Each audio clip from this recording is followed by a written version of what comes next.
নোয়াখালী, লক্ষ্মীপুর, ফেনী ও কুমিল্লার বন্যা পরিস্থিতির উন্নতি হয়েছে। তবে বন্যার পানি নামার সাথে সাথে স্পষ্ট হতে শুরু করেছে ক্ষয়ক্ষতির চিহ্ন।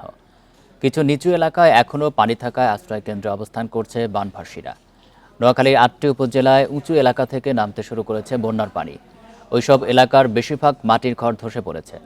ফলে অনেকেই নিরুপায় হয়ে আবার ফিরছেন আশ্রয়কেন্দ্রে। লক্ষ্মীপুরের ৫ উপজেলার ২০টি ইউনিয়নে প্রায় ৫ লাখ মানুষ এখনও পানিবন্দী। বৃহস্পতিবার রাতে বৃষ্টি হওয়ায় আবারও বন্যার শঙ্কায় স্থানীয়রা।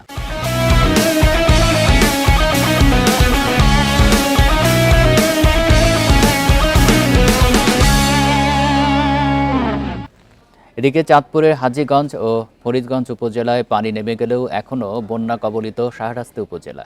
বন্যা দুর্গতরা আক্রান্ত হচ্ছেন পানিবাহিত বিভিন্ন রোগে।